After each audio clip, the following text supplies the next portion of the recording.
Bismillahirrahmanirrahim. Alhamdulillahirabbil alamin wassalatu wassalamu ala asyrofil anbiya'i wal mursalin sayyidina Muhammadi wa ala alihi washabihi ajmain. Amma ba'du. Rabbi shrah li sadri wa yassir li amri wahlul 'uqdatam min lisani yafqahu qawli. Ya fatahu ya Rabbi shrah li sadri wa yassir li amri wahlul 'uqdatam min lisani yafqahu qawli. Ya fatahu ya alim. Qala al muallifu rahimahullahu ta'ala wa nafa'ana bi ulumihi fid dini wa dunya wal akhirah.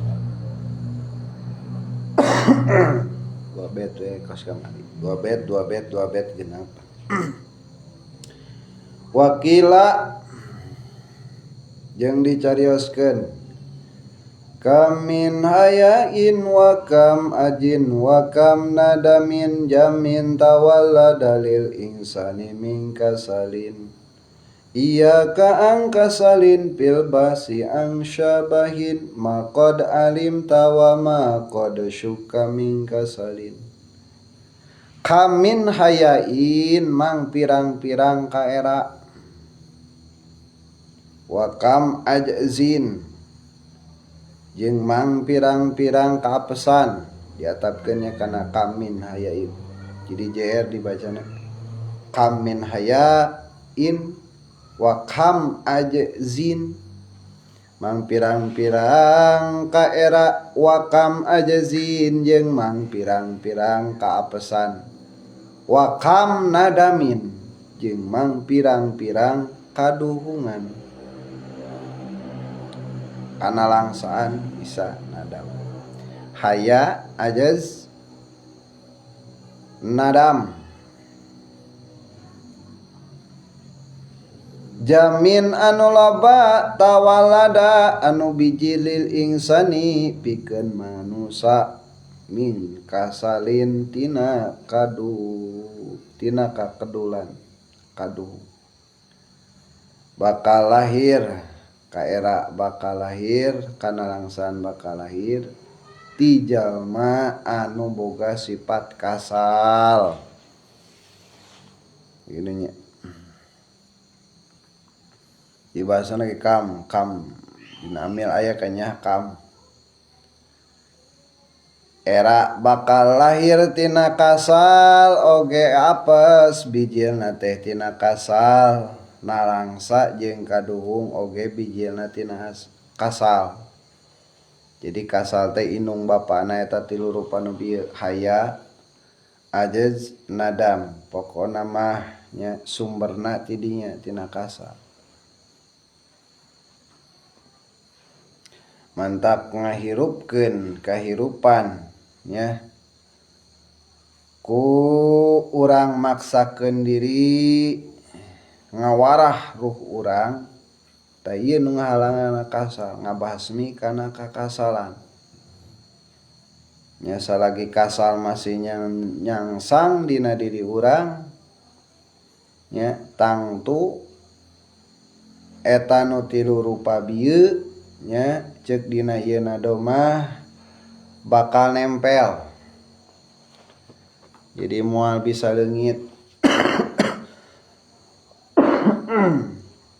namun ku urang diingu eta kasal dampakna eta bakal terus aya. Jadi jamin tawala dalil insan ieu mah geus terbukti nya pikeun manusia geus tercoba lah nya mantap dinadomkeun ku ulama. Kam min hayain wa kam ajzin wa kam nadamin jamin tawalla dalil insani min kasalin. Gitu nya timbulna kaera kan tadina urang ku sabab tadina urang teu teu tatan gitu nya. Dina eta perkara sehingga we bijil era euy can anu da eta nya kana kasal tadi mah. Apes kitu keneh wae cenah. Apes euy. Nya. Nyayangna tina dinya dah nya terlibat nanti tina kasal. Kengaji Iya ka angka salin pil basi ang syabahin makod alim tawa makod suka min kasalin. Iya ka kukituna cek musonib kudu wedi ya, cek bahasa Jawa mah kudu sieun maneh angka salin tina kakeblukan pil basi ang syabahin pilbah si dina naliti ang sabahin tina pirang-pirang subhat ya, jadi ulah mengarahkan ya, sangkan urang hudang sangkan urang hirup aktifnya dina kahalalan ngajaga tina kasubhatan ya, ngarahkeun anak ulama bener jadi tina subhat oge ulah dirawakeun subhat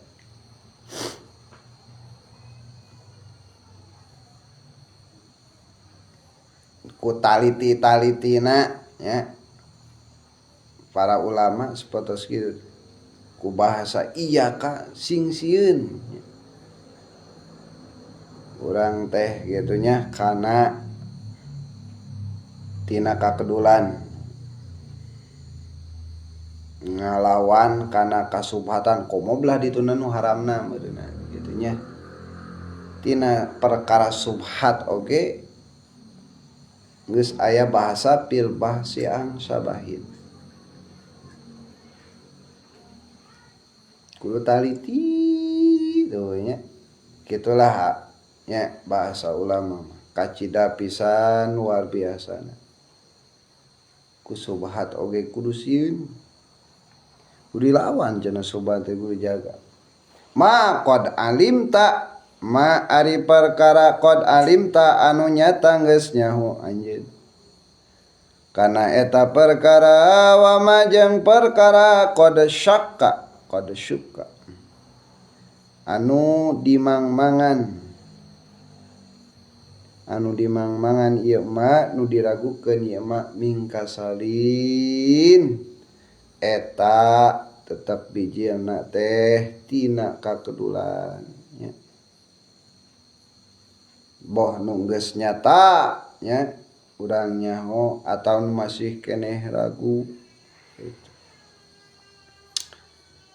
Nah gitunya jadi ulama di dieu kunadom nyiptakeun nya ngarahkeun ka urang nya dampak-dampak tina kakedulan anu tina bahasa kasar paksakeun diri urang nya tina nyingkahan hal anu leutik anu disebutna subhat komo anu haram maksudna gitu. Jadi tina subhat ge para ulama mah geus luar biasa nya mantakan ku cintana be urang mah nya sabab berat urang kitu nya hese ku subhat oge hese ku makruh oge nya tapi ulama teu woleh-woleh ka urang kitu nya mapagahan dina ieu kitab sangkan urang teh kitu nya boga rasa sieun nya ku ngaranna perkara nu hal anu leutik nya nu sapira subhat lah dituna nya makruh ge pan urang beuki keneh nya para ulama ninggalkeun kana makruh ge geus aya naon ngaranna teh karna aya ngahirupkeun nya sunah sama kan resepnya kana makruh urang geus ninggalkeun makruh ge perkara nu hal anu leutik nya nepikeun ka ditaliti nya sabab eta teh keukeuh we sumberna mah ceuk ulama mah tina kasal tina kaslan aya merengkedna hate kana taat ka Allah nya disebutna kasal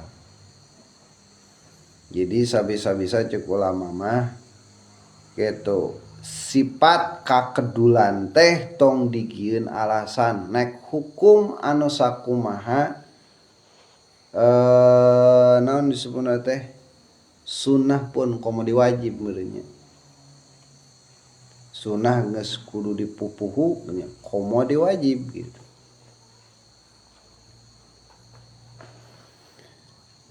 Ku sunahna geus saolah-olah wajib nya komo diwajibna gitu. Ya, sabab embungna urang ngalaksanakeun pasunahan misalkeun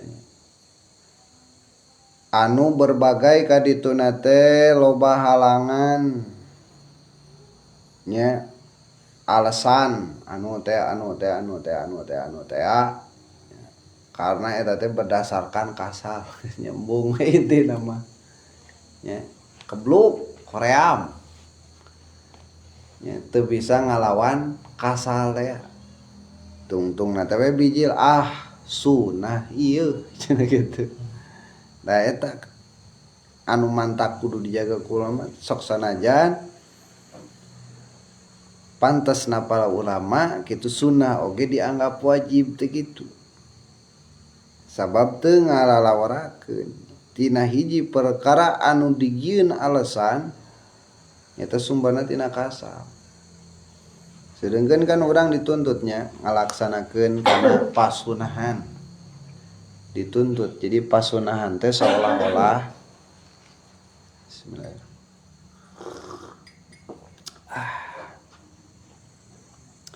Hiji perkara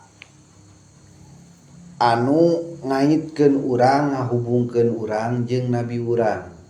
Ngaitkeun urang ngahubungkeun urang jeung rasul urang. Pasunahan teh sabab pasunahan teh cik paripaosna ditinggal nabi pasunahan sakur perkara anu geus dilakukeun ku kanjeng nabi emang teu nuntut ka urang tapi seolah-olah urang kudu leuwih gumati kana eta pasunahan bukti ngabuktikeun kana urang itba'na ka nabi gitu. Cintana ka nabi nuturkeun ka nabi. Jadi teu dianggap remeh nya mencara ieu nama brandingna lah akhirnya boga brandingna nya boga katentuan daya tarikna daya tarik anu bukti urang mun eta mah resep we ka hiji jelema pasti sok hayang nutur-nutur kana tingkah lakuna kan kitu nya. Di jelema teh ngepen ka hiji jelema nya ngepen ka Persib nya mamake kan baju Persib nya ngabuktikeun beureun manehna teh resep kana Persib gitu. Apal gitu nya mamake nomor 7 sinaon teh nomor 7 teh budi si Beckham. Nya nepikeun ka manehna ge main bola teh nomor hayang nomor 7 da resep ka si Beckham. Gitu. Jadi kalakuanna teh diikuti gitu. Tanya jadi aya branding teu ngaremehkeun kana branding di.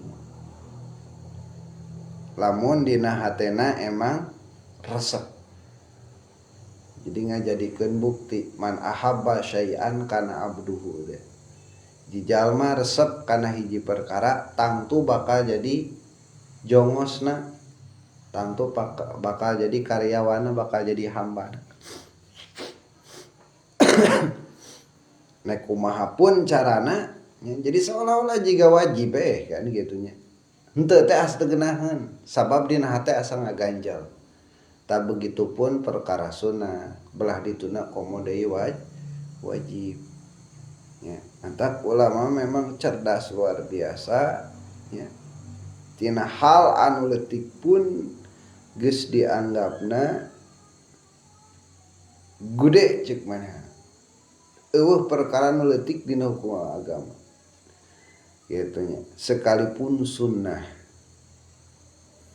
Tah kitu nya ieu nadoman ngajarkeun urang sok sanajan saeutik nya. Tapi intina bisa dipesekan kana sagala rupa perkara. Nya. Tina sabet we nu tadi nya. Kam min hayain wa kam ajzin wa kam nadamin eta pelajaran anu luar biasa. loba jelema nu jadi timbulna rasa era wirang, loba timbulna jelema jadi apes, bahkan kadituna loba jalma nu nepi kana langsa, loba nu tadieuna diciptakeunana nya dicitakna kaeta si jelema teh min kasal nya pelajaran luar biasa bisa kurang ke dipesek kana segala bidang ngan cuman bidang di dieu mah ki musannif nyaritakeun tentang thalibul ilmi nya nuntut na nyuprihna urang kana ilmu fardu ain.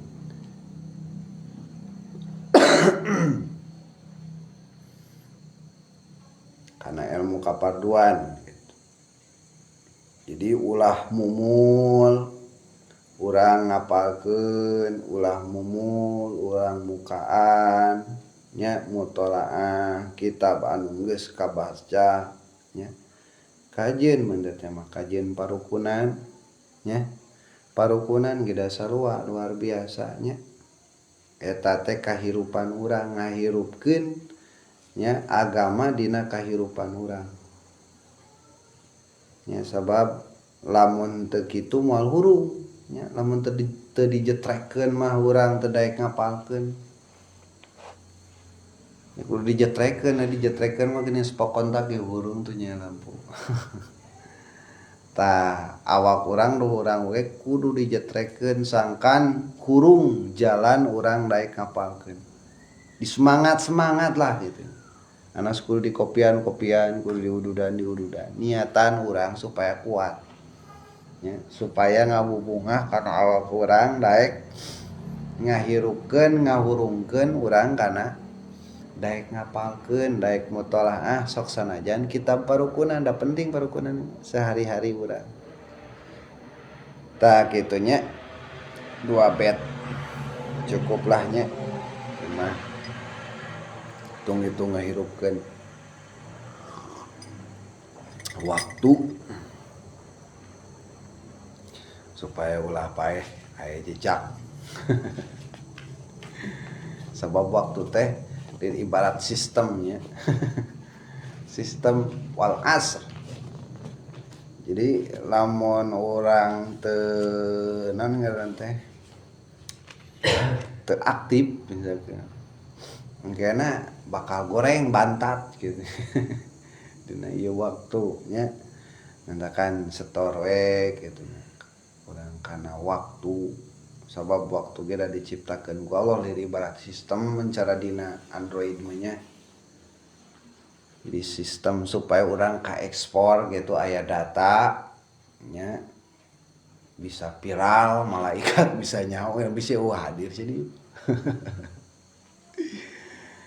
lamun dina medsos teh mah kan gitunya non sistemna aya cenah gitunya aktif ya akun tah lamun dina ngaji melibat kitu mana cenah meureunana ceuk anu garoib teh ceuk malak teh eueuh asi eta eueuh ka mana ya geus eueuh nya henteu naon ngaran teu ka ekspor nya bener teh mah jadi eksporna lat-latan bakal lat-latan gana teh nya bantat teh hese gitu jadi goreng mantap pantes cek non kolot baheula ulama baheula ngaji mah jalankeun sok sanajan teu lobaan nya walaupun mun teh mah sorangan jalankeun we ngaji mah kitu nya kasun burung meureun sorangan mah itu kudu tos nu burung gitu nya mah nyang hareupan ieu we non teh tunggul jati mun zaman baheula mah panya can aya HP na urang ge ieu gitu nya nyang hareupan HP we gitu tah kaos tunggul lamun baheula mah jeung tunggul gitu hitung-hitung ngobrol jeung tihang. Wallahu alam subhanaka Allahumma wa bihamdika asyhadu alla ilaha illa anta astaghfiruka wa atubu ilaik. Lumayan 2 bait gitu.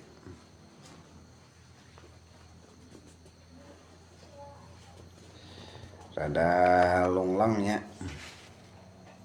Rada longlang gitu.